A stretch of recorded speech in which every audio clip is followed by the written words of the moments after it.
بسم اللہ الرحمن الرحیم۔ السلام علیکم۔ السلام علی الحسین ولا علی بن الحسین ولا اولاد الحسین ولا اصحاب الحسین۔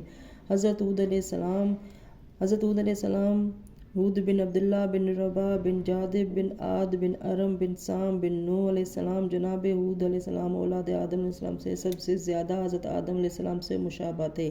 خوبصورت جسم، بلند قد تھے، ان کے جسم پر بال زیادہ تھے۔ ان کو خدا نے قوم عاد کی طرف بھیجا۔ قوم عاد بہترین سرسبز شاداب زمین میں آباد تھی اور رہنا عالج دربار امان حضر موت یمن تک پھیلی ہوئی تھی۔ جب ان کی امت نے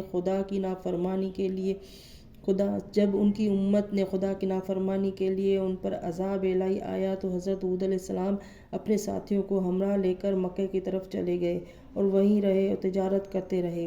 قوم عاد کے باغات سرسبز و شاداب زرعتیں تھیں اور خرما میوہ جات زیادہ پیدا ہوتے تھے۔ چمن گلستان بھی تھے۔ مکان 4 منزل کے تھے اور ان کی عمریں بھی زیادہ ہوتی تھیں اور قد بھی بہت بلند تھے۔ خدا نے حضرت ہود علیہ السلام کو ان کی طرف مبعوث کیا۔ یہ قوم بت پرستی کرتی تھی، خدا کی نافرمانی میں حد سے بڑھ گئی تھی۔ جب حضرت ہود علیہ السلام 40 سال کے ہوئے تو ان کو ہدایت پر معمور فرمایا۔ حضرت ہود علیہ السلام نے قوم عاد کو سمجھایا کہ تم خدا کی پرستش کرو اور تم جس قدر اس کی عبادت کرو گے وہ تمہارا مال اور دولت میں زیادتی کرے گا۔ ایک روز حضرت ہود علیہ السلام ان کے پاس آئے جبکہ وہ ایک جگہ جمع تھے اور ان کو خدا کی عبادت کی طرف توجہ دلائی اور فرمایا کہ خدا ہی تمہارا پیدا کرنے والا ہے، وہ یکتا ہے، اس کی عبادت کرو، اس کے سوا کوئی معبود نہیں ہے۔ یہ سن کر انہوں نے کہا کہ تم اچھے خاصے آدمی تھے، یہ تمہیں کیا ہو گیا؟ تم لوگ ان پر ٹوٹ پڑے اور ان کو گرا کر ان کا گلا گھونٹ دیا اور اتنا دبایا کہ وہ بے ہوش ہو گئے اور بالکل مرنے کے قریب ہو گئے۔ ان کو اسی حالت میں چھوڑ کر لوگ چلے گئے۔ حضرت ایک دن اور ایک رات بے ہوش رہے۔ جب ذرا ہوش آیا تو خدا سے عرض کی، پروردگارا، تو نے دیکھا کہ انہوں نے میرے ساتھ کیا سلوک کیا ہے، حالانکہ میں نے تیرا حکم پہنچایا ہے۔ خدا نے جبرائیل کو نازل فرمایا اور انہوں نے حضرت ہود علیہ السلام کو یہ پیغام پہنچایا کہ اے ہود، تم ملول اور رنجیدہ نہ ہو، پھر ان کو تبلیغ کرو اور میں تمہیں ایسا رعب و ہیبت عطا کرتا ہوں کہ یہ لوگ اب تمہیں زرد و کوب نہیں کر سکیں گے۔ چنانچہ پھر ان کو تبلیغ کرنے گئے۔ انہوں نے سخت غیظ و غضب میں کہا، اے ہود علیہ السلام، تم باز آ جاؤ اور اپنی ہدایت چھوڑ دو، ورنہ اس مرتبہ اتنا ماریں گے کہ پہلی مار کو بھول جاؤ گے۔ حضرت ہود علیہ السلام نے فرمایا کہ تم اللہ کے دربار میں توبہ کرو اور خدا کی طرف آ جاؤ۔ حضرت ہود علیہ السلام کی اس آواز سے ان کے دلوں میں رعب پیدا ہوا اور وہ ڈرنے لگے۔ چنانچہ وہ تمام قوم جمع ہوئی، سب مل کر ہود علیہ السلام کو قتل کریں۔ جب وہ اس ارادے سے ان کے پاس پہنچے تو حضرت ہود علیہ السلام نے ایک نعرہ مارا کہ اس کی دہشت سے وہ لوگ دور دور جا پڑے۔ حضرت نے کہا، باز آ جاؤ ورنہ اسی طرح بددعا کروں گا جس طرح حضرت نوح علیہ السلام نے کی تھی۔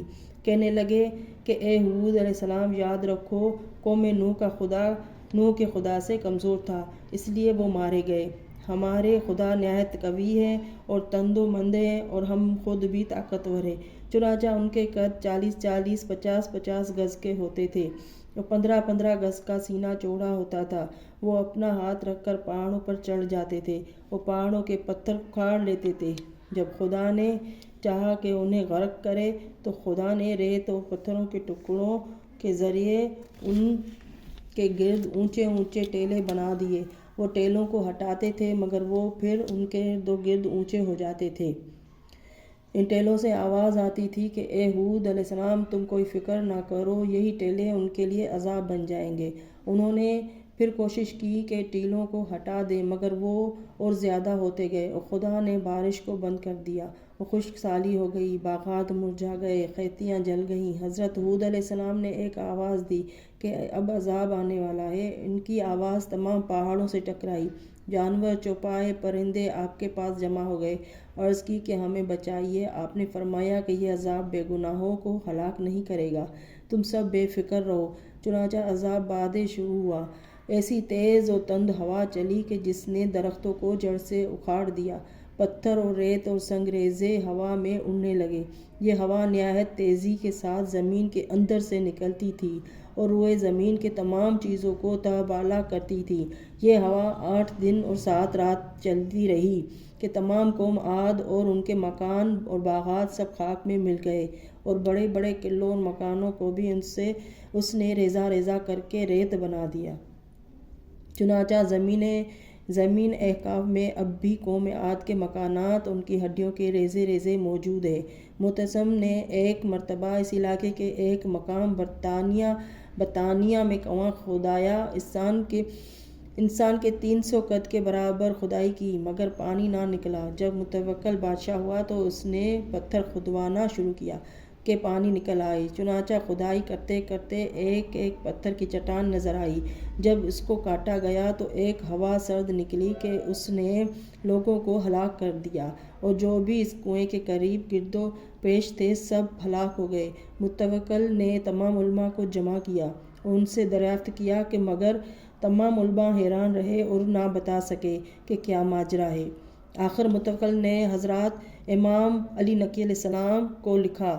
حضرت نے تحریر فرمایا کہ یہ جگہ قوم عاد کے شہروں کی ہے جو عذاب ہوائے تند سے ہلاک ہوئے۔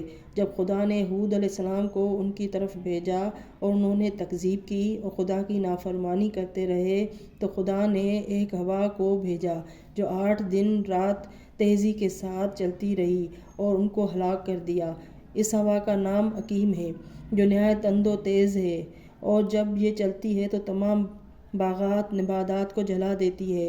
اور قوم عاد کو ذات العماد بھی اس لیے کہتے ہیں کہ انہوں نے بڑے بڑے مستون پہاڑوں سے پتھر تراش تراش کر اپنے بلند مکانوں میں لگائے تھے۔ جب ہوا چلی تو اس نے انسانوں کو اٹھایا اور اوپر سے نیچے پھینکا، اور اسی طرح پہاڑوں اور قلعوں کو حتیٰ کہ سب کو ریزہ ریزہ کر دیا، اور اسی لیے اس علاقے کو احقاف کہتے ہیں جس کی معنی ریگ ہے۔ یہ عذاب قوم عاد پر روز چہارشنبہ آخر ماہ نازل ہوا تھا، اور ان کے لیے خدا نے اس کو روز نحس مستمر کیا ہے۔ اللہم صلی علی محمد وآل محمد۔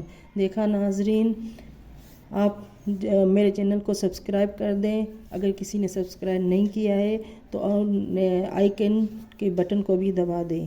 اللہ حافظ۔